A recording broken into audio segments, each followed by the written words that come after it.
Hi, everybody. Welcome to Vault IGN, episode 12, your Fallout 4 show. I'm Jared Petty, and on my right, we are joined by...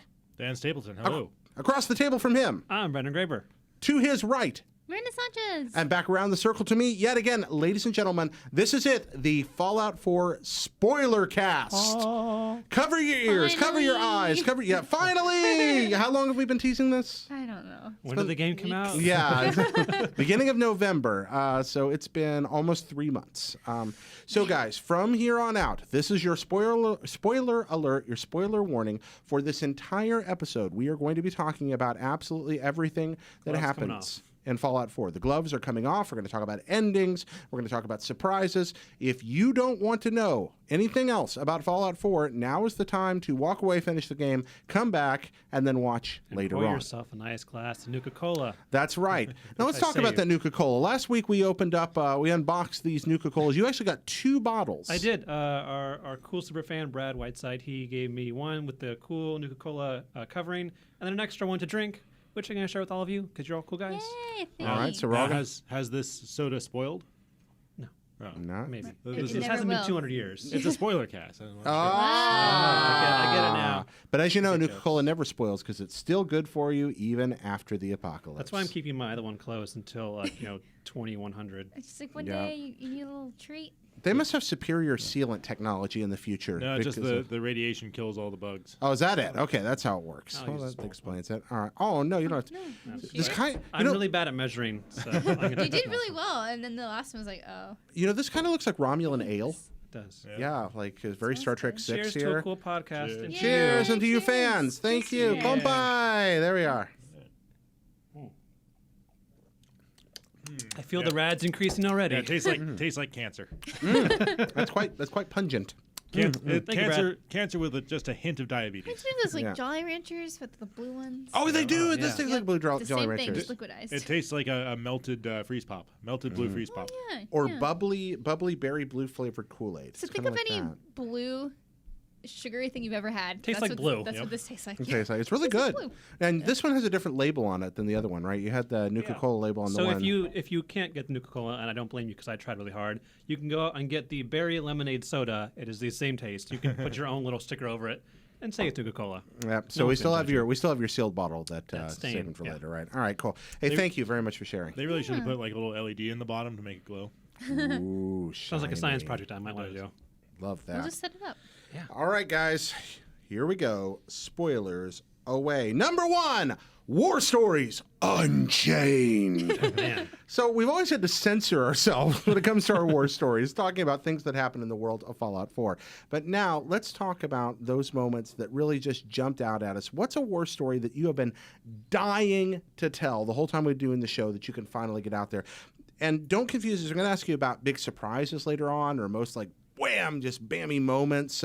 Make this just a story you've wanted to tell about your experiences.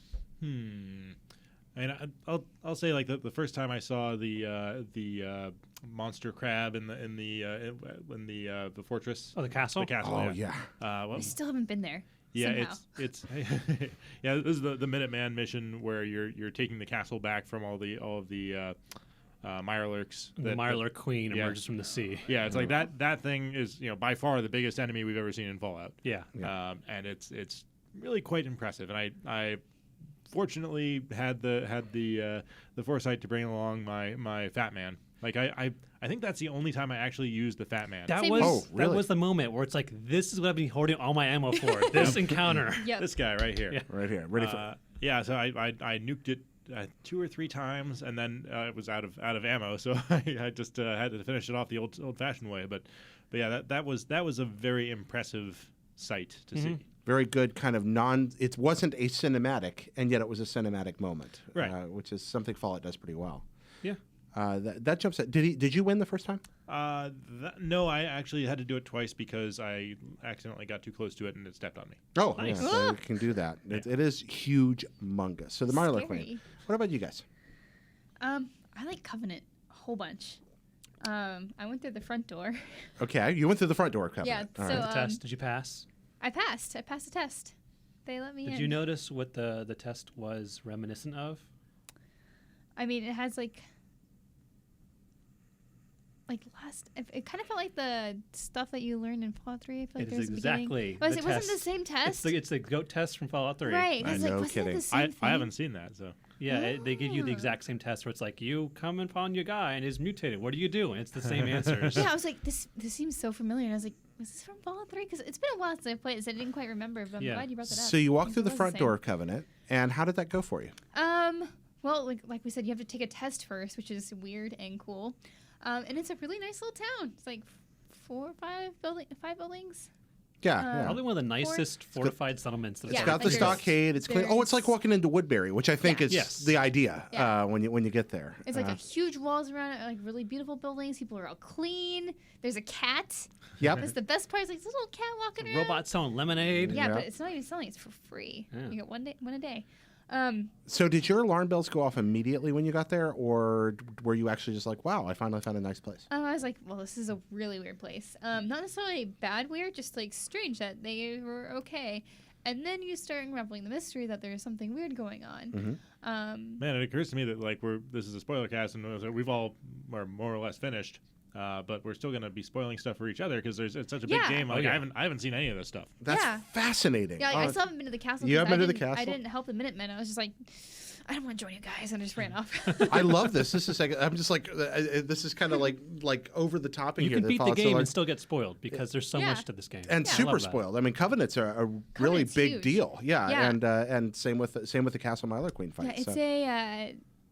it's weird because you go in, it feels like a vault in a way, just because there's something on the surface, and then but below it is really something else. Yeah. And that's kind of what it is. You go in and there's a caravan missing, and the last place it went was Covenant, and so like, hey, where are these people? Like they're missing. So this other guy was hired gun, is investigating in town, but nobody will talk to him. So he's like, hey, can you talk to them for me? And I'm like, all right. And unless your charisma's really high, you can't just talk to them and get stuff out. But you kind of get clues that there's something really strange going on with these townspeople, and it turns out they really hate synths.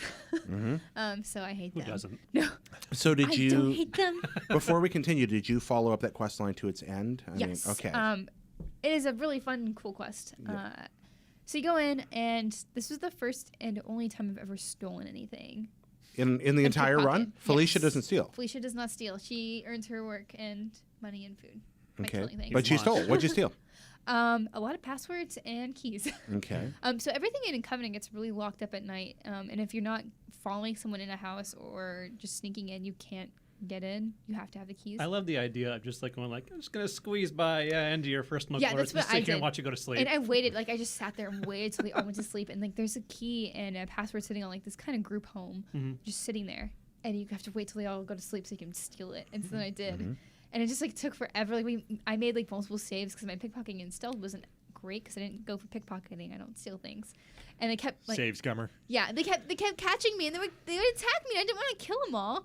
But that didn't really help because I did that later anyway. Okay. And those passwords opened what for you? They opened like the mayor's house. I think he's the mayor of the town, which is Okay. weird because it's really small. And you go into there and you find this log about all the people who had passed the test and who had failed, and talk about like some ghouls and some other people who had failed. And I said, oh, these people failed. They've been sent to our facility, and it kind of marks out where you should go on your map because there's a thing like, oh, you can enter it through these pipes by the fishermen. And So you found the fisherman's so, yeah, entrance. there's like Okay. this. Yeah. There's this guy. He's just a fisherman. He's just sitting there fishing, and he won't talk to you. He's like, "No, I don't want. Like, I'm trying to fish here." And like, he doesn't really talk to you. But you can jump in the water, and there's a tube you go through. You have to go underwater for a second to get like super radiated. And then there's a secret entrance to a base underground. So And then the dark secret of fall. Now, before you continue, Brennan, did you run into Covenant? The first time I was exploring, I ran in the wrong way. Okay. And then on my other character, I went in. Now, when you say the wrong way, I mean, I was exploring. I found the tube first. that's I what went happened to the me pipes, too. yeah. So that's what I'm wondering. You actually found the secret entrance before you found the town. that's and crazy. There's a bunch of armed guards there, and it's a really high charisma check to go, hey, wrong entrance, sorry, and just walk out. Right. Otherwise, like, no, you're not leaving. Yeah, that's what happened to me. I walked in and they're like, "You can't be here," and they had friendly, and I was like, "Oh, okay. I'm just gonna go try to talk to the scientist guy," And I walked over it, and they opened fire. And I was like, what in the... Because I hadn't found the town. Yeah. It was nighttime. I was just walking along a river, and I was like, what is that glow?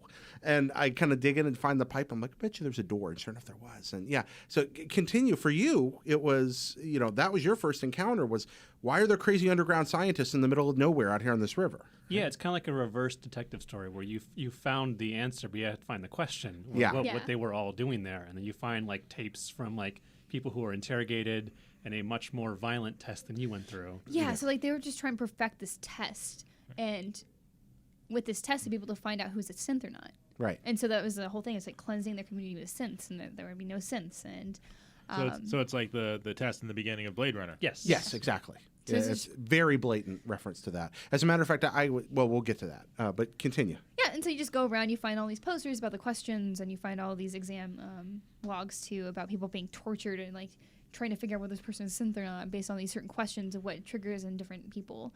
In the end, you find the person you're looking for, and they're like, "Oh, she's a synth."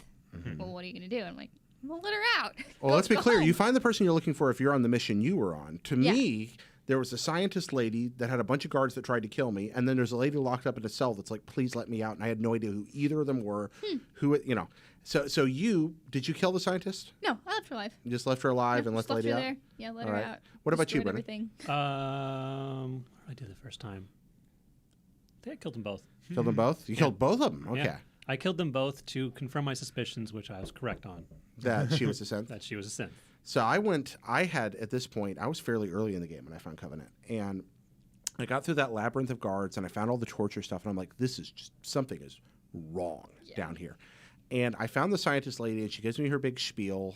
And I'm like, look, this is horrific what you're doing here. And she's like, you're going to have to kill me if you want to. And so I just blew her head off. I didn't wait for her to stop talking. I had no use for her at all. That's Yeah, the only shooting people mid-sentence is really one of the most fun things to do in a game like this. Yeah, and the fun bit is she reaches into her coat and pulls a gun out when you do it, but you can take her away. It was great. And I don't play a particularly murderous character, but She's terrible though. I took her. Yeah, she's awful. I killed her, and I released the prisoner who did later on turn out to be a synth. I But found she out. was right. She was a terrible person, but they did find a synth. Yeah, she was a synth, and later on, actually, through quests with the railroad, I ran into her quote unquote dad, or who she thought was her dad, and that was a lot of fun.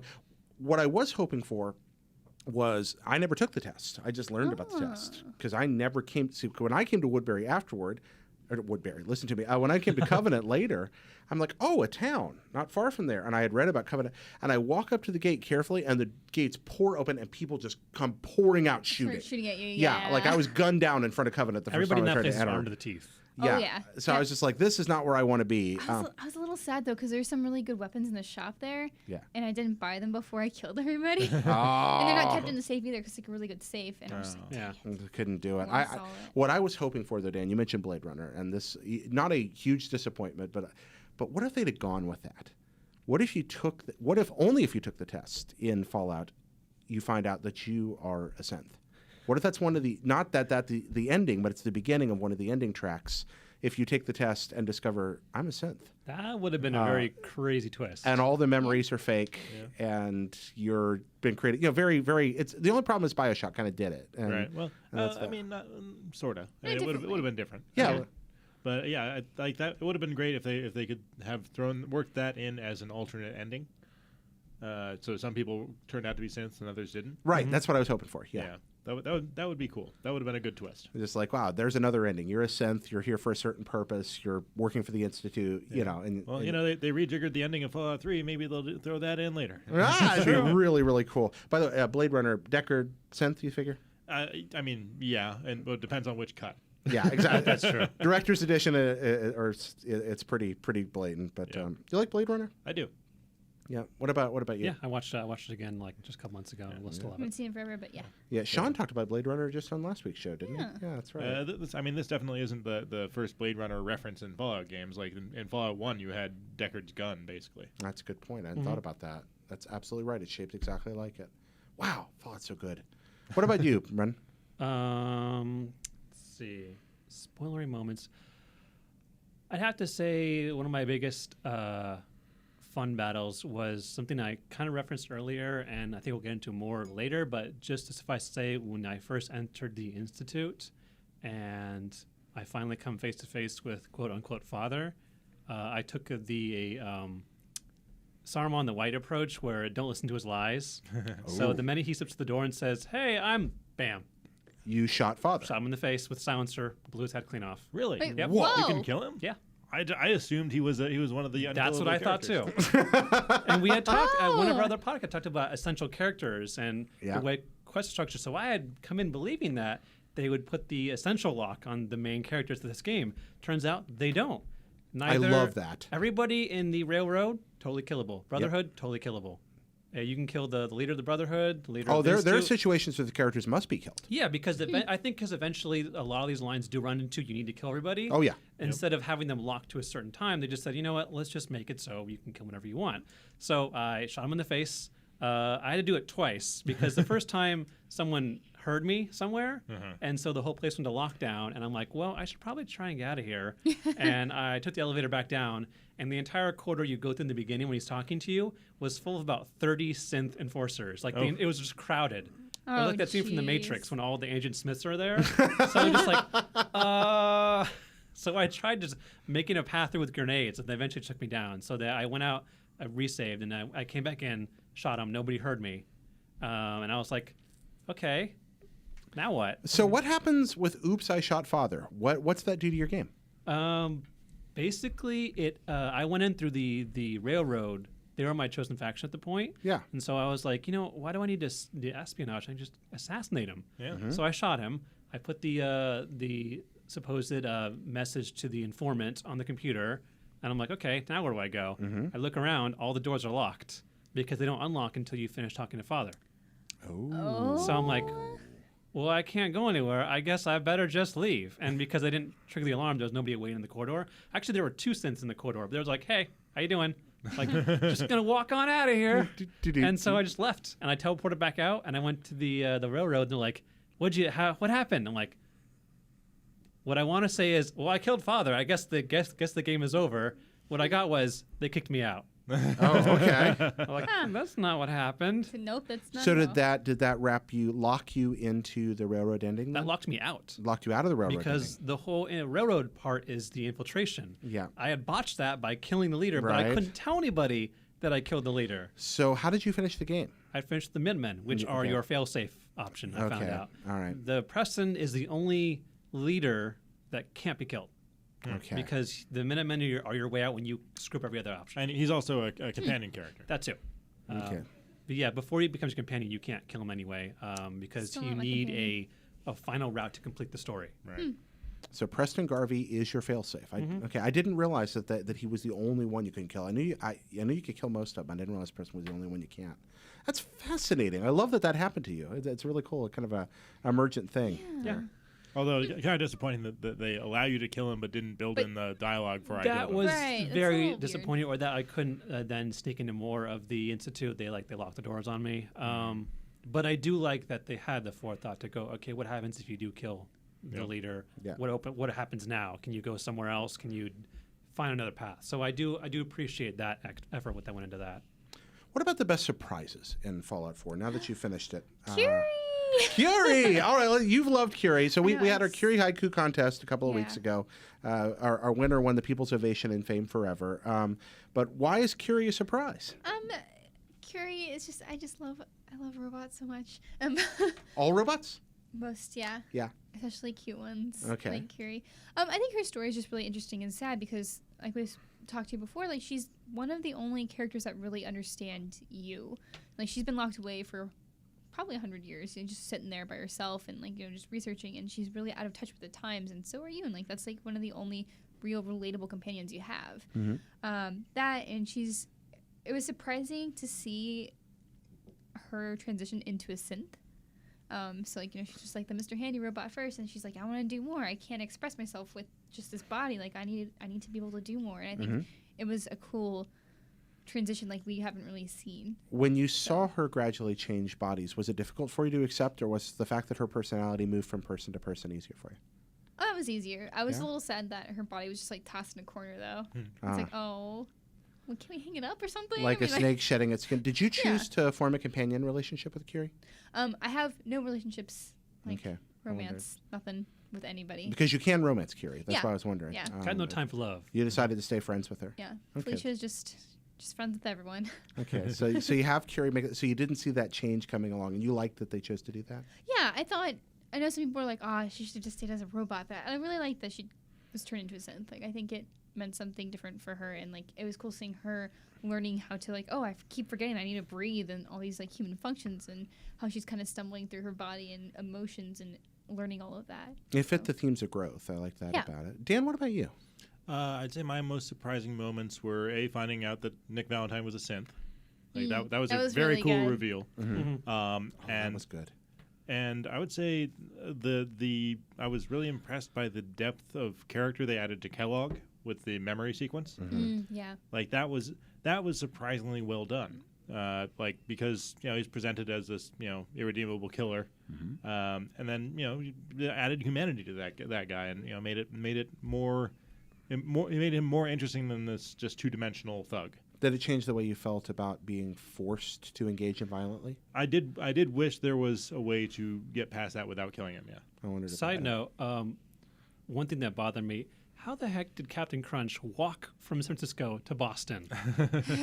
I'm pretty sure there's these giant radiation storms covering most of the Midwest. And he's just like, nope, just going to walk all the way over. Well, it didn't say he walked. How else is he going to get through You there? could have taken They're a boat. caravans. I know it's Even very caravans. unlikely for this to happen because of assets, but I would love if the Fallout 4 DLC was Kellogg's Odyssey. Like, That would be I would play that. That'd be more of a structured game than they do, though. I mean, because you'd have to do it set piece by set That's piece. true. Right. But I would actually welcome that. I think That'd that be would be a really really cool kind of Gaiden game for Fallout. To add to your point of being not being able to kind of talk things out, I kind of like after seeing how his path. I'm like, you know what? I kind of see why he wouldn't want to talk things out. That's not his character. He is a kind of to himself an irredeemable merc. I don't think he ever thought he could find another way out. That's how he did business. I don't necessarily want to talk him down, but I do want to be able, to complete that part of the quest without killing him. That's true. I mean, if there was a way to go, maybe to hack his augmentations and go hey, I'm going to shut you down. Yeah, I mean, I was disappointed as well. Like when I collected those pieces from him, you get the augments. And I'm like, ooh, there's going to be a whole augmentation system where I can get these implants. Oh, I guess not. No, Just guess no. not. Insta didn't want to do that anymore. We Yeah. talked about that some last week, actually, Dan. The possibility of having pacifist runs, or not a full, but having more options, Deus Ex style, to maybe avoid violence and use the other skills. Again, more like the earlier Fallout games, which allowed for a little more of that than you get in this. Yeah, I mean, I don't necessarily need something where I can get through without killing anything. Like that is it's a challenge that some people really enjoy, but for me, existing in that world without killing anything seems like kind of, It seems strange. yeah, I mean, it's not realistic. It's not in the spirit of the environment. Like it's kind of silly to even think about. Like you're in this world where everybody's trying to kill everybody, and and you're just not going to kill anybody. It's a little weird. People like that tend to get nailed to trees. Yeah. Yeah, I mean, unless you're incapacitating people. Yeah. That I can see that. That's You got the syringer or something like that. Right, I'm gonna go Batman on these people. I'm just gonna beat the crap out of them, but not kill them. I can see that. But. Somebody at Warner Brothers ears just perked up. They're like, post-apocalyptic Batman game? I had a main takeaway after I beat the game and watched the end credits and end with the whole spiel of war, because war never changes. And I'm like, you know what? I know why they have that tagline now. War never changes because everyone in this game is really, really stupid. And nobody wants to talk things out. I do like the idea of being able to take a sympathetic character like that and resolve it a different way. I'm also okay sometimes when we're forced, again, we're already having a spoiler cast. Here's a Last of Us, spoiler moment. Cover your ears for 10 seconds if you're not. But the way Last of Us handled the ending, I didn't mind that, but I would have liked to have had a little more of a choice about what took place. So, what about you, Brennan? Moments that just surprised you? What was surprising for me is after I did my run where I killed Father, I did another run where I wanted to go see more of the Institute because I wanted to learn more about what they were doing because it was very. I didn't understand all the experiments they're running and their justifications, and I didn't agree with a lot of them, but there was no dialogue to do it. So I started exploring some of the biolabs, and I found this other secret lab that what's his face Virgil kind of tells you about to explore, and it's a hidden FEV lab where they are making super mutants from people they capture. I'm like, you guys might wanted to explain this part to me. And like that, like synth was one thing, but like I don't know how you can spin. Yeah, we're going to capture people from the wasteland, turn them into super mutants, and then let them out loose, and we're doing good. We're doing the right thing. It's like no, no, you're not. So yeah, I didn't expect that to see that, and from their experiments that they were just doing all the craziest stuff down there, as well as we're making things better by doing terrible things. Making things better for us. That's it. Yeah.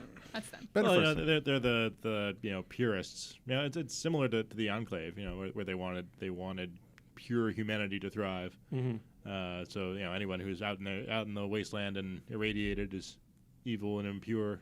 Yeah, they can do without them. Yeah, there's definitely like learning about like the synths, trying to find logs of like, okay, what were the original purpose of replacing people with synths, and what were the original purpose of getting Sean and taking him out, and why is he integral to this thing? And then when people tell you like, oh yeah, we're gonna make things better, we need to kill everybody else, I'm like, hey, no? Like, that kind of fits the whole scary pseudo-utopian vibe of the place. I mean, a lot of sci-fi stories, that which is outside of Star Trek, anything that's that well polished is probably suspect. Yeah, I do like how well it was built, and how people who, like, you could tell they've been down there for so long, they don't view everybody above ground as like human. They're just like, no, they're all like monsters, scumbags and terrorists. We'll kill them all. And like some kids will comment on you as you walk around, like, oh, I thought they were all scary, but you're okay. Yeah. So throwing it right back at you, Brendan, with another topic here. What's the greatest moment in Fallout? What's the standout? Wow, this is a fantastic moment for you. Standout. Wow. Yeah. Oh man. I think part of it was the scope of the Institute and being able to go through that first elevator ride and see the place for the first time, this boogeyman that you've heard for so long about, and to go like, whoa, everything's so clean in here. And there's plants and there's water. Everyone's wearing nice white coats, and like there's no smudge anywhere, no radiation. Like it was such a big departure from what you've seen for the rest of the game. Oh, for the rest of the games, 5 Fallout games, and this is the first time I've ever encountered anything through this like mess this. and find a place that is so untouched. It mirrors what you saw in the very beginning of the game before the pre-war. It's just like the exact same like cleanliness, and it was really cool. I think echoing that past part about how different people lived down there and what they believed. Not even just from vaults, because vaults were one thing where it was kind of like they knew what was above there, and sometimes they went out and did scavenging, but like the Institute was just completely closed off. Yeah. The only time they went above ground was like synths, and that was pretty much it. And I almost flashed up Black Mesa during that sequence for a second. I was at the beginning of Half-Life for a moment. What about you, Dan? What really just jumped out at you and impressed you? I mean, you know, there's some overlap with what I've already talked about. Like the giant monster was a big thing. Well, it's something you just loved. Yeah, I loved mostly things like Hubert's comics, where it's kind of a surprise in a place that has so much environmental storytelling. Like those are one of the things I love most about Fallout. In general, is like you go into a place and you kind of see a story unfold through journal entries, but also just objects strewn around, and then a monster jumps out and tries to scare you, and tries to kill you. Successfully scares you, tries to kill you. You finished Fallout before any of us. You were the reviewer. You were the first one to finish it here. Was it hard not being able to having anybody to bounce the stuff off of for a few days? Yeah, a little bit, because like you said, I was still like unclear. It's like, wait, why are you trying to replace people again? Like you've got like actual humans. Why are you trying to make fake humans? Like I wasn't super clear on the motivations for that kind of thing. But and it was it's being sensitive to spoiler problems, and it is a long game, so I had not a lot of people to discuss those finer points with. Plus if you, depending which route you take or who you side with, you don't learn a lot about the opposing factions because you don't get to talk to them. Right. I barely touched the Brotherhood stuff. Yeah, Like, that was like a small thing, like the very end. I was like, okay, let's see what you guys are about. Okay, you're pretty much the usual Brotherhood that everything besides 3 has been about Brotherhood. Right. So and like that was 3 was Brotherhood. It was Brotherhood, but it was a different kind of Right. the offshoot. Like, hey, let's be nice guys for once. Right. So I was much more, like when they said, "Oh, hey, you want to join the Brotherhood?" I was like, "Well, I've kind of done that. I'm gonna do something else now." Sadly, I never got to learn the answer to the question: does Paladin dance ever actually dance? I never saw him dance. I never saw him dance. I wondered about Probably that. not. Poor Paladin dance. No one No, likes him. nobody likes him. Yeah, Skippy. I feel bad for him. He had a fun character twist though. Yeah. What's Dance's character twist? I never got that far. It's weird because it's not like a personal story twist. It's more of a Brotherhood twist to prove your allegiance when you find out he's actually a synth. Oh, I did not know the Dance is a synth. Yeah, and then That's why he hates Curie. the elder tells you like, yeah, we found out he's a synth. You need to go kill him.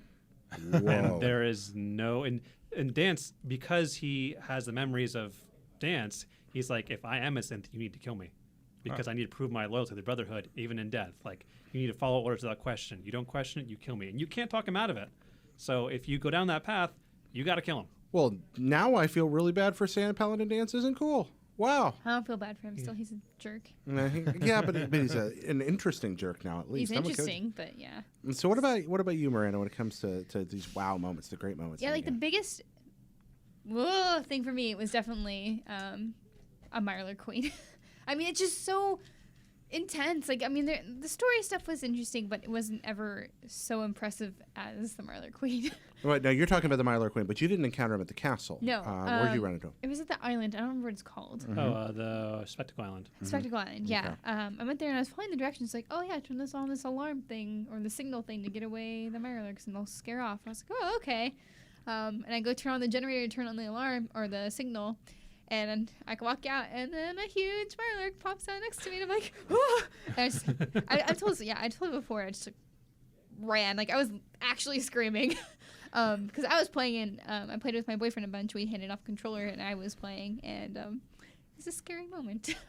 Running into the Mirelurk Queen was frightening for me as well, and it was completely unexpected. Same kind of situation. I'm just like, here I am in a thing, and I'm kind of rigging some stuff. And it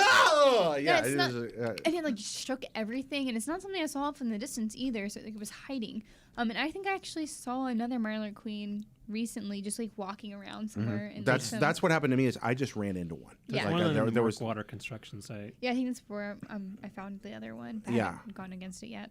If mine was scripted, it was part of something I didn't even know I was a part of because it was just there. Yeah, and ugh.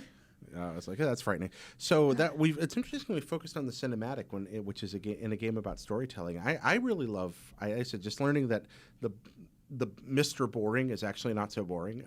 McCready has an interesting. Anybody followed McCready? I haven't finished it. Yeah, I do it worth to get it, that one magazine they lock you out of unless you do his personal quest. And you're like, wait a minute, he's a dad? Yeah, that's it. There's a lot of that. Also, he's from Little Lamplight. So there's Yeah. McCready's actually referenced in earlier things. It's kind of cool.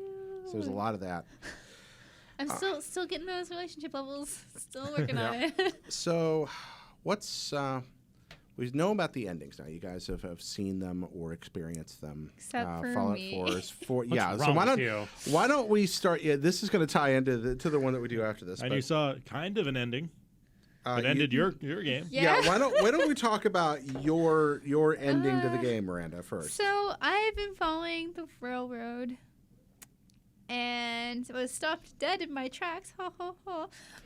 When Tinker Tom didn't show up for a big event. At the end of the game, you're like, So you're I'm trying to getting finish towards the the game. end. Yeah. We're supposed to go like demolish the Brotherhood and steal a vertibird so we can hijack it or whatever.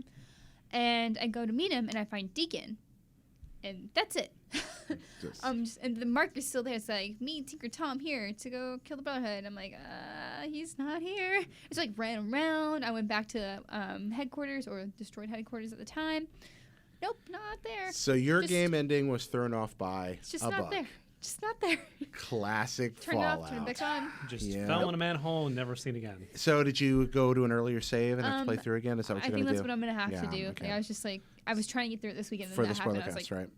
So there All we go. right. Big. Well, so Miranda experienced perhaps she experienced Secret Ending 5, the glitch ending, which is it doesn't actually get there. What about you guys that actually reached ends to the game? I blew up the Institute with the Minutemen. Okay, you were so you ultimately. What made you decide to side with the Minutemen? I mean, they seemed just kind of like the good guys. And my first playthrough is almost always like, okay, I'll do the good thing, and then I'll usually go back and, time permitting, be a total jerk to everybody. I think I'm waiting for like some DLC to come along before I do that playthrough, because there's been so much other stuff to play. But yeah, that's what I ended up with that time, just because everyone else was interesting, but the Minutemen were the kind of almost too goody two shoes. Like I wish they had something to make you question like whether you should sign up with them. Well, there is the thing that you do at the very end. I mean, there's the ethical questionability of that decision. I mean, so go ahead and tell everybody what you do at the very, very end of the Minutemen scenario. I'm trying to remember. Well, I think I believe you detonate a nuclear weapon underground. Oh right? yeah, That's you blow up the Institute. Yeah. Do you kill your child as a part of that process? I think he was. He comes up to you at the very end. He's like, Right. "Yo, it's me. You want to take me with you?" Mm-hmm. Wait, really? Yeah. Oh no, I'm not talking about the little child. I'm talking about your actual son. Oh, he's father. already dying. He's died at that point, Yeah. right? He's dying or dead. Yeah, he's Yeah. right at the edge. I couldn't remember if he dies right there. I don't think I ever saw him die, but I Okay. think it was implied. That he's dead. And then you got the little boy, and you can take him with you Yeah. if you choose to. Right. Little Sean? Yeah, little Sean. Little robot Sean? Little robot Sean. Yeah. Yeah. Sean Bot. I Sean Bot don't. 2.0. I don't see chips and organs. I just see people. Oh. That's but you end up blowing up the Institute with a nuclear detonation. You stand off in the You blow up distance. their power plant. Yeah, just and then it ripples out over the. Were you just kind of like, fine, that's over, or? Yeah, I mean, it's like, well, they were jerks, so I didn't have a problem with that. It's like, yeah, well, I got rid of some bad people. Okay. I've been doing that all game. Felt pretty good about it then. Yeah, I mean, like they were pretty irredeemable. Like they were just a little bit. I liked that they weren't comically evil, like evil for evil's Yeah. sake. Yeah. They weren't mustache twirlers for the most part. Misguided isolationist evil. Yeah. So it wasn't like with the Enclave, like that was more just like, hey, we're evil, we're gonna kill everybody. And they had their ideology, but it was much more difficult to sympathize with. Yeah. Whereas the Institute had, they were really, messed up people, but at least they more convincingly believed in, had a more plausibly believable reason for their jerkishness. Yeah, their delusions were a little easier to recognize. Right. I still didn't feel bad about blowing them up. Yeah, I wondered about. What about you, Brendan? So my ultimate thing was eventually the Minutemen. Because of the failsafe. Because after I, right. shot him in the face, that's I right. left. I found out that you couldn't continue it, and then the Minutemen or the rebels like, hey, why don't you work with the Minutemen then? And I thought it was interesting because like up until that point, I had never really done much with the Minutemen, and so I'm like, hey guys, what's up? Like, hey, let's kill the Institute scum. I'm like, wait, you guys don't even know who the Institute is. I've never talked to you, and you somehow hate them for some reason? Well, but they're the boogeyman of the wasteland. I guess. So it's like, yeah, they're kind of like the little lynch mob. And it's like, oh, yeah, this thing we don't understand. Let's get rid of it. So that made okay sense to me. Yeah. And to amend my, I didn't feel bad comment, I will say that, like, when Sean, you're talking to Sean on the rooftop, and he's, saying you're with us or against us, and I told him I'm ashamed of you. Like, okay, that was a very that was an affecting moment. Like that, yeah. That I liked that confrontation a lot. Yeah, there wasn't a whole lot of like. For the most part, I was kind of annoyed when I went back and did go through the Institute. I tried to like dabble in each of the ones, and like the way when they start telling you like, oh yeah, the Institute, we're doing great stuff. We're making these robots make a better place. I'm like, yeah, I went to this one place, University Point, and the Synths just wiped out this town of merchants. Want to explain that one? And like, nope, can't do that. Can't do that. Sorry. So like, I felt that there was no way to kind of call people out on their, and I think most of the factions had their share of that you couldn't really talk to them about. Like the So the Institute had like that, their kind of stuff. I went after the railroad. I eventually killed the railroad off because I realized that all they cared about was freeing synths. They could have been mass murdering synths. They could have been. It's like the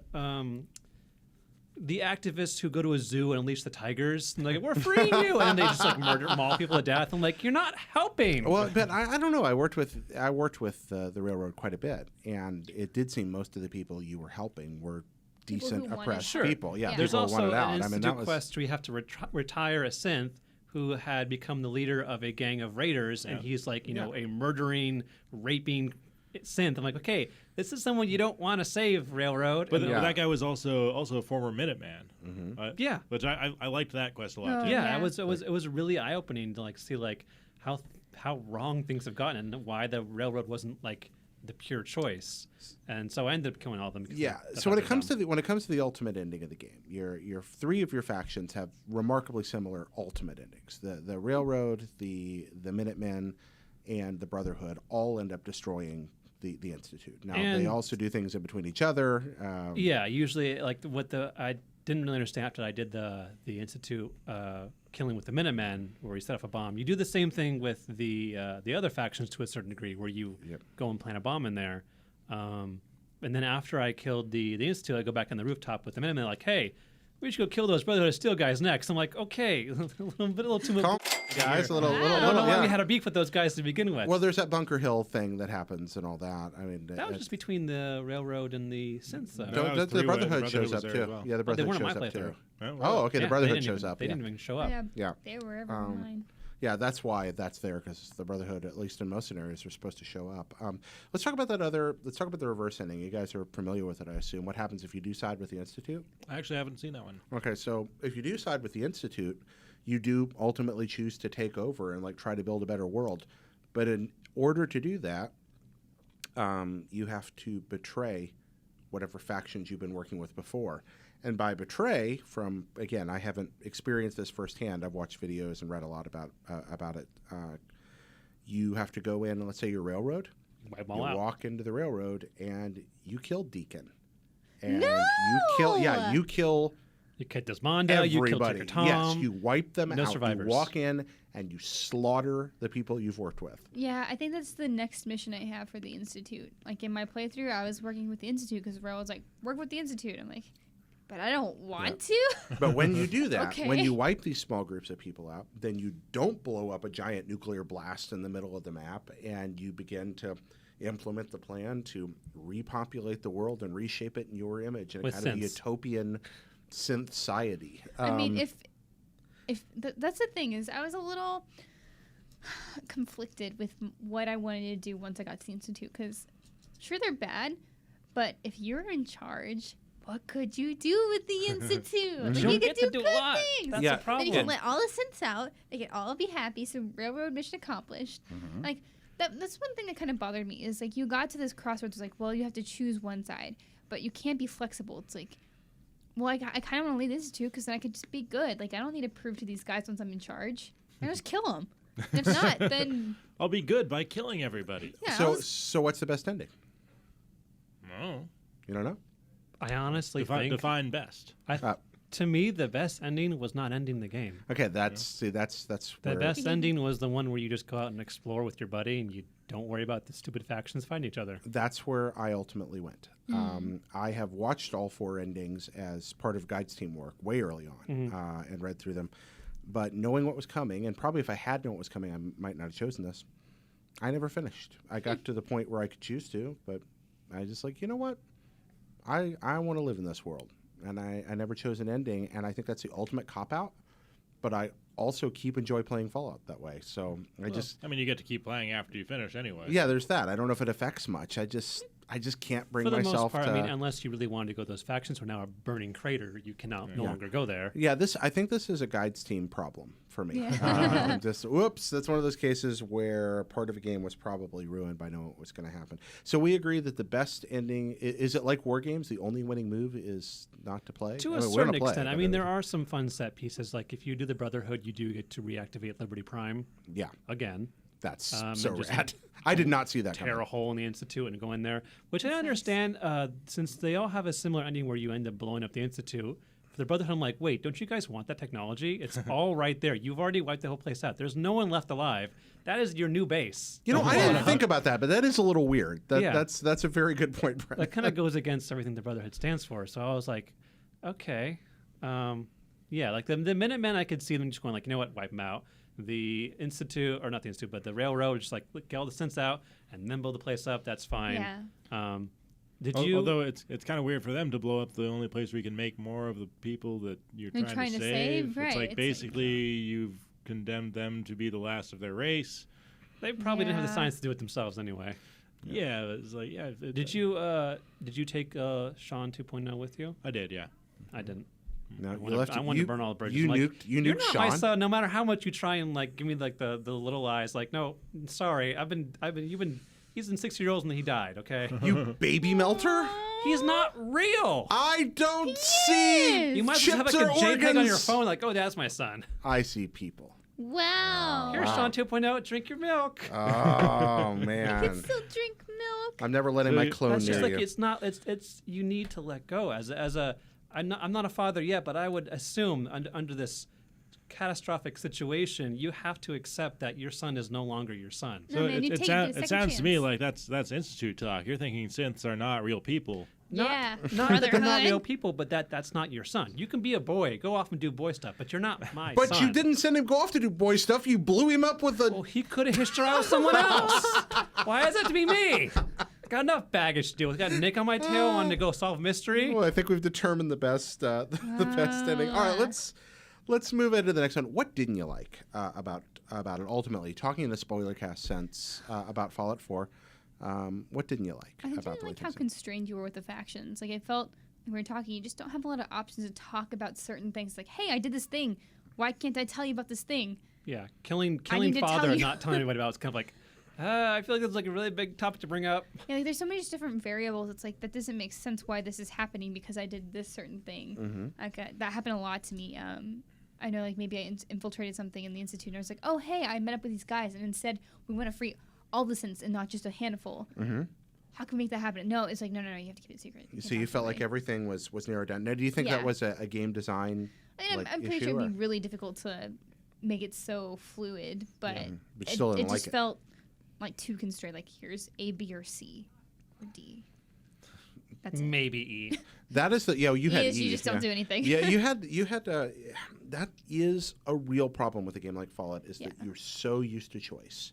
Yeah. You're so used to choice, but if you want an ending in a narrative story sense, they have to narrow it down. Yeah, and that, when you have a that's game great- that big, you have to concede some choices. Mm-hmm. You can't account for every single thing you've done. Right. I mean, And virtually anything, like even like a text adventure, like you're constrained by how many choices you can make Yeah. because somebody has to write that, and then with the more complex the game gets, they've got to animate it, they've got to do VO recording, And voice acting, yeah. yeah, they've That's got to a do whole different path. yeah, it just becomes a massive project every time you splinter the ending, just for those last few minutes, it just gets. The more choices you offer, the logistics of it are terrifying. Absolutely. There's a game I love, one of my very favorite video games. It's Tactics Ogre Let Us Cling Together, which is a terrible title. It's a PSP tactical RPG, but they do this great thing where you finish the game and there's all these choices you make. And this is a fairly simple, straightforward RPG with some choices. And then they show you a grid of every important decision you ever made. And every decision's a node. And they're like, you can go back now with the game finished to any one of these points to make a different choice. And we'll let you play to the end from there. And then when you finish the game again, they're like, okay, now here's all the nodes you finished total. Go back to another one and make a choice and play.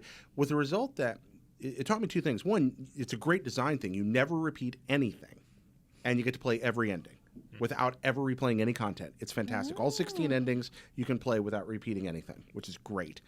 But second, it also made me think that even in a game with a relatively few very binary decisions, it's still ridiculously complex, and there's so many iterations they have to work out. For a game like Fallout, it must be infinitely worse.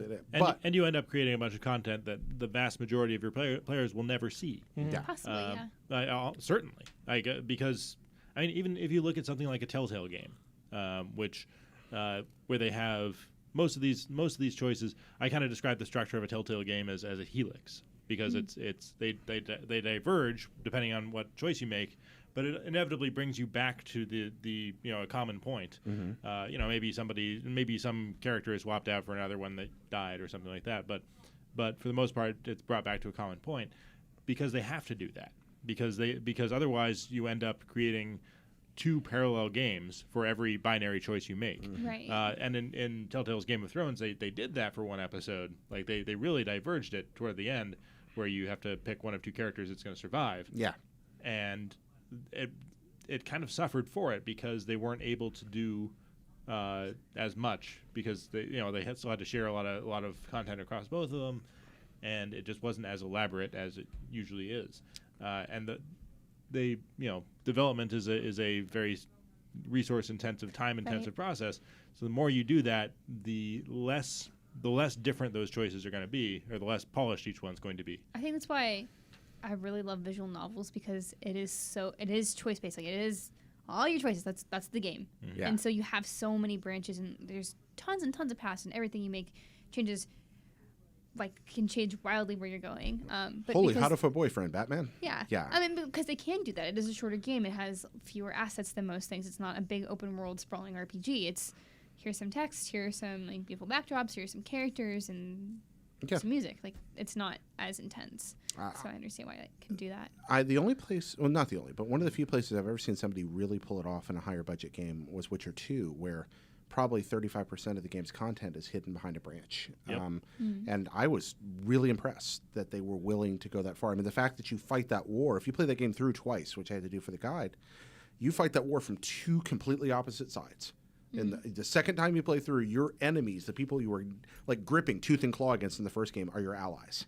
And everybody that were your friends, you're trying to kill. And it's wonderful, but people don't pull that off. And it still converges at the end. There's an allowance where it all still kind of comes together in the epilogue. And so we don't like that we get all the choices that we want, but we respect it. Any other things about Fallout that you're like, yeah, I don't know. I mean, yeah. Well, obviously. Duh. But for me, thematically, like, I've never been super big on the idea of machines wanting to be human.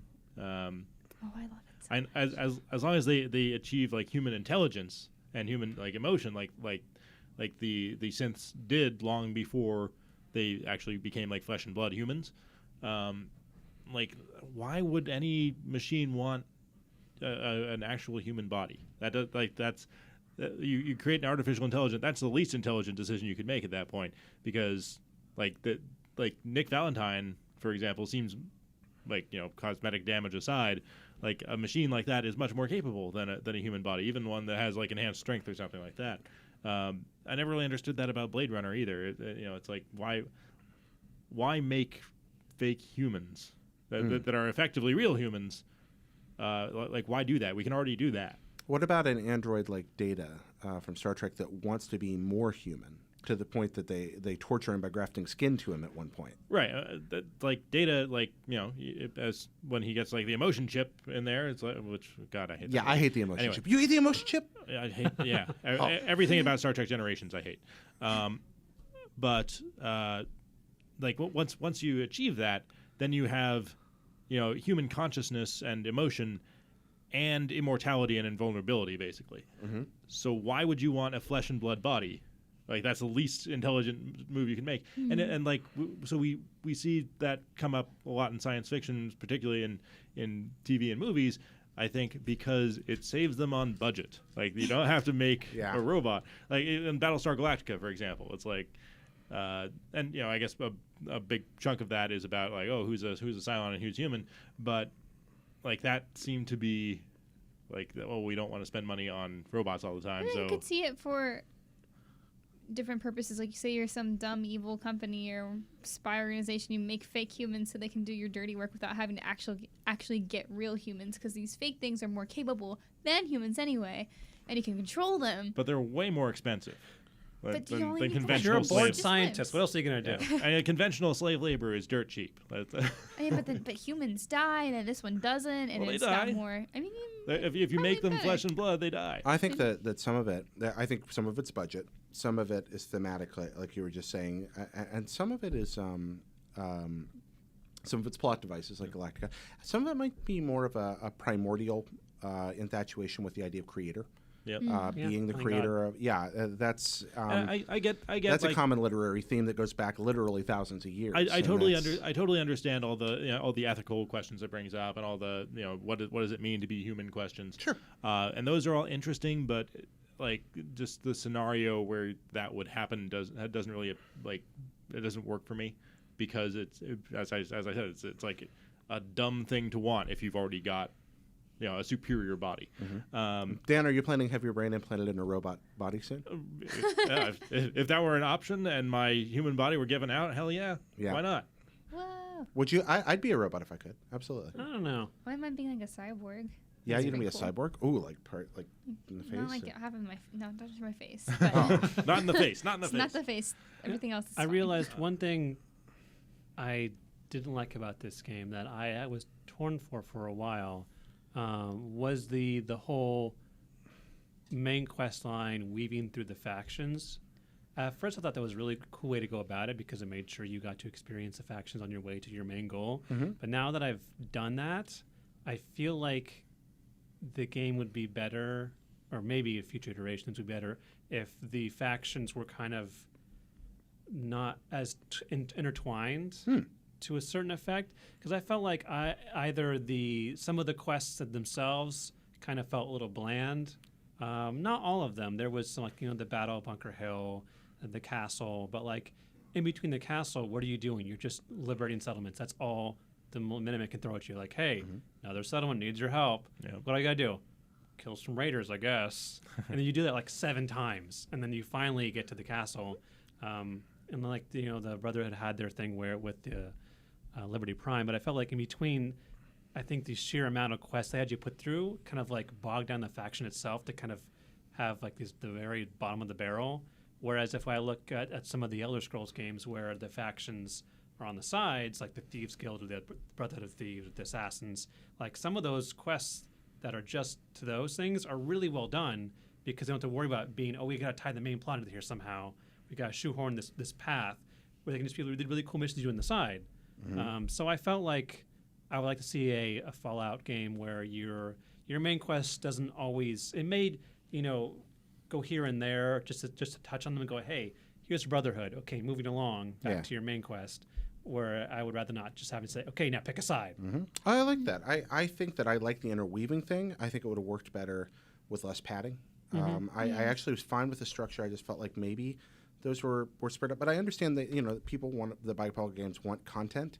But I think in those essential faction quests, I would have trimmed it and just added more side quests elsewhere. I know we talked about earlier that there was no way to tell which ones were Radiant quests and which ones were actually that it would change. essential to your main quest progression. Just put an icon next to it. Just tell me I don't have to do this if I don't want to. Yeah, that would be nice, especially with Radiants where they're just, again, I like them. I really like them. I just want to know I'm on one. Let me throw in another thing. I was bummed that there was no like recap at the end. Yeah, I was surprised at that. And I think I know why they did that. And just to clarify, like there was no narrated sequence that explains, well, here's what happened to these people that you dealt with, and as a result of your decisions. Here's what happened to these people, like they've had in all the other Fallout games. I really like those. They didn't do it, I think, because they put you right back in the world and let you keep going. Right. Yeah. So you literally kill everybody else. right. So it's they have like an ending speech for the faction that you blew up. It's like, well, they're done. So that's a result of your decisions. But then you can go back out and go see what happens to everybody else. And kind of as a result of that, they don't have a lot of kind of real endings for a lot of the places that you go to. No kind of big events that cap off their stories. Yeah, I think that's a really good point. I hadn't thought about the opposite of that till just now when you brought it up. I thought, wow, I watched the endings and I didn't think about that. Well, those were our nitpicks, but overall, we've reached the end of what Fallout's in the box content has for us, and we seem to have all super duper uber thumbs up. My game of 2015. Yeah, you give it what a 9.5. 9.5. And I think that it's some of the most fun I've had playing a video game in ages. I loved it. Miranda, you still enjoying it? It is the perfect wandering a post-apocalyptic wasteland simulator. Yeah. It just gets the moment to moment of going through an abandoned city street.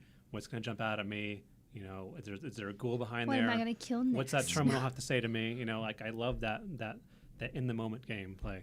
So now we probably turn our attention to mods. Some of those things, potential DLC, and some other special things. We can do something a little different next episode. I'll spring that on you guys later.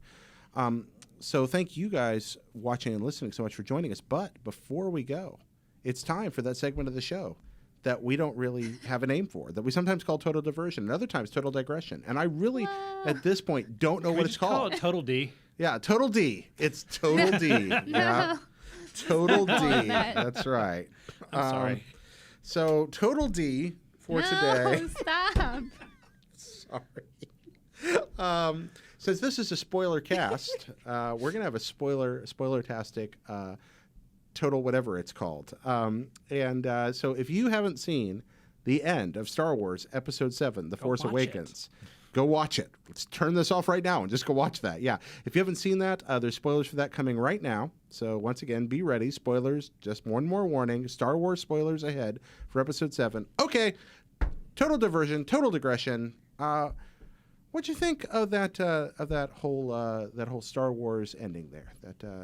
That sequence from the moment we get to Starkiller Base till the end of the film. I am so glad they found Luke. Like, don't make that. I was worried that was going to be the entire thing. It's like, we got to find Luke. We got to find these puzzles. We got to find these pieces. And along the way, Rey will learn how to be a Jedi. And I was like, no. And then he's there. I was like, oh, thank God.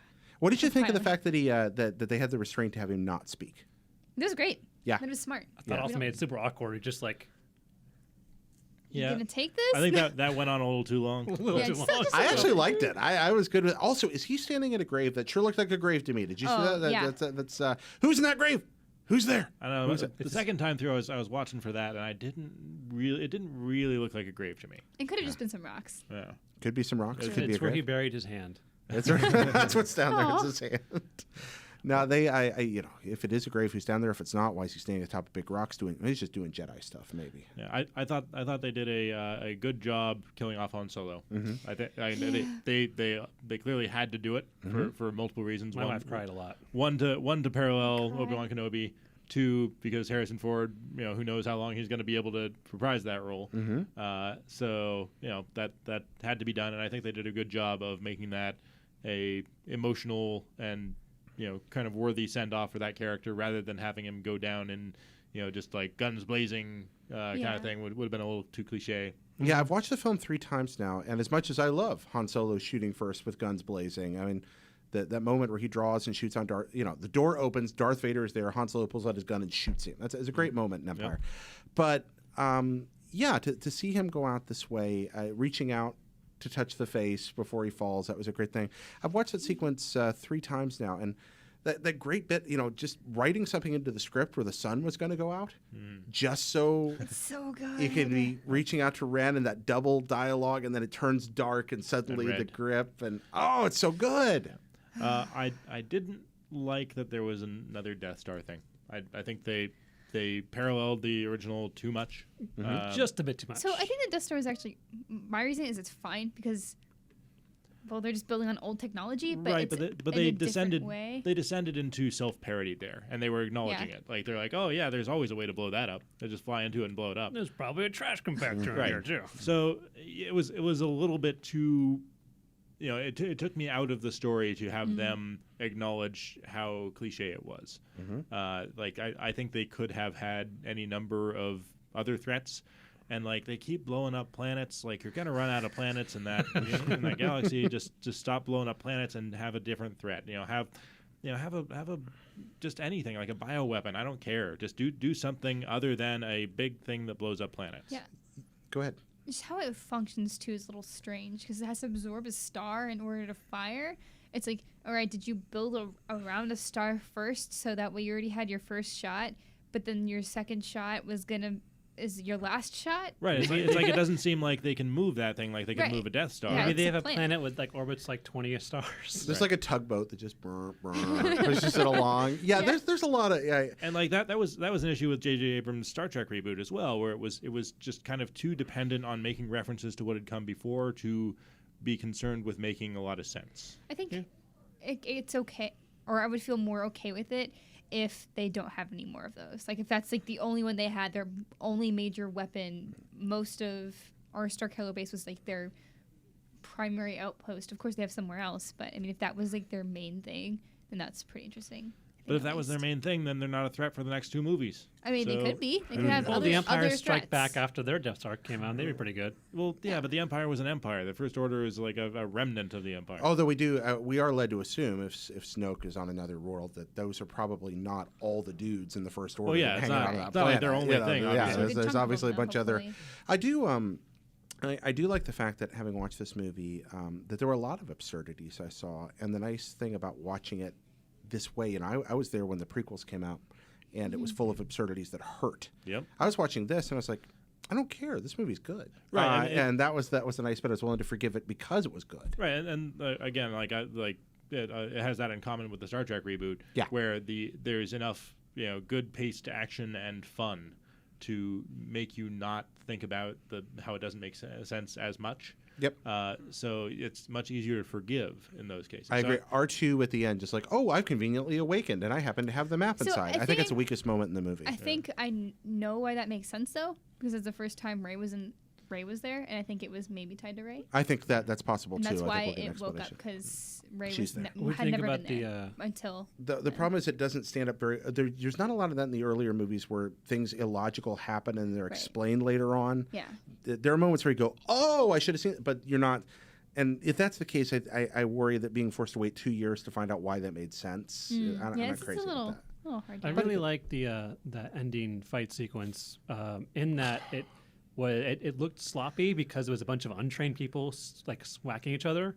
Yeah. And I really liked how Kylo was the experienced one, but he also had a giant blaster wound in his chest. Yeah, people were Yeah. kind of silly about that. Yeah. Yeah. Like, why is he not winning? It's like, because he was just shot. He was just shot by a bowcaster. Which He's exploded exhausted. the other people. Like, Oh yeah, he just stabbed his father to death. He's probably a little distracted at the moment. Although I didn't like how Rey was so powerful. Like she was doing things that took Luke 3 movies with that, and she had no instruction whatsoever. So my argument is that she knows how to fight. Like she very Well, clearly No, Not- knows. the not fight just- is one not thing, just but fighting. grabbing the lightsaber with the Force thing took And- Luke a long time to do. She's just better. and telling Daniel Craig what to do. He was a stormtrooper that she Oh, made. yeah. Yeah, I Yeah, feel like we that don't part. get into another. I like it, but I wish they had some kind of explanation for why she already knows how to do these things, because she had to be told by Han Solo that the Jedi are real. So she No, I don't shouldn't think even she know had the to be- Jedi can do that. I don't think she'd be told that necessarily as so much as he was confirming all these things that he had not believed previously. What I interpreted without, and this wasn't something that went on after the movie or I was trying to rationalize, but I had a different take on that scene with her and Kylo, I think, than some people did. The first time I watched it, it seemed to me that he had just unlocked something inside her head. The moment he dives in there and she resists and she tells him he's afraid he'll never be as strong as Darth Vader, and from there on, she's just like, whoa. Jedi stuff. I mean, she's literally in a Jedi's head, Which would have been fine if they had just said something like Well, that. Kylo Yeah. did. He did say she's unlocking her power the longer she Well, no, runs around. she's discovering her power. Yeah. She didn't say unlocking. But yeah, Poor word choice, I guess. Yeah, I mean, I'm saying if they had tweaked the wording a little bit to imply, there's something in there that she's unlocking, would have been better than just like, she's really good at this. I think your arguments are logical there, Yeah. but we also, because of that, we get that wonderful scene where Ren's pulling the saber to him, Right, and it there's- flies into her hand, and it's so good. not Luke's theme, pardon me, the Force theme starts to play, and you're just like, So that's so so who do you think Rey is? What is her lineage? I think Han Solo and Leia know Rey because they act like they do. Like watching it upon my third time, Rey makes this comment about it's like, I've never thought I'd see a world so green or something when they first go see Maz. And it goes to Han Solo and he looks really sad. Like if you don't pay attention, you probably won't catch it, but he just looks kind of sad. I mean, I'm guessing. And Leia had never met never met Rey, but they went to each other first whenever they got to the base. Mm-hmm. So my theory is that she is a clone of Luke made from his hand. Oh, that's possible. That's weird. Because Cool. I mean, they do that in the Dark Force Rising trilogy, In the or Zon End of novel, Empire right? trilogy, Yeah. where they make Luke. Luke to use. Oh, That's I right. remember seeing Yeah, that. Joris Kaboth and Luke Yeah. Skywalker. Yeah, so and that's kind of silly, and I'm glad they didn't keep that. But I mean, the fact that they have Luke's lightsaber means, and that was lost with his hand. They also made a point of showing Luke's hand is gone. Like they didn't have him wearing the glove over his synthetic hand. Or just a skin covered synthetic hand. They made a point of showing that his hand is missing, and they made a point of saying that's his lightsaber. Mm-hmm. I think that she is a gender swapped clone of Luke. Whoa. I have I not never heard that thought- one, but I yeah, like I never thought that would be. I've heard That's of that. rad. About that. I would kind of be fine if she wasn't actually related to anybody because there's enough Skywalker drama in the universe. Yeah. But at the same time, though, they can't if she's not a Skywalker, then the Skywalker lineage has effectively ended. Yeah, I guess that's the And the entire Star Wars saga is about the Skywalker family. Right. So I think they have to have her as a Skywalker. Yeah. Well, I mean, you do have Ren for the Skywalker end of it. Yeah, but he's probably not going to have a lot of offspring. Yeah. Or is he? he got smacked a lot with that lightsaber. I felt like they were kind of nerfed in this movie where he was getting whacked with a lightsaber and they're just like, oh, I'm okay. Well, There are wounds. There a lot of are near misses. Yeah, there are wounds in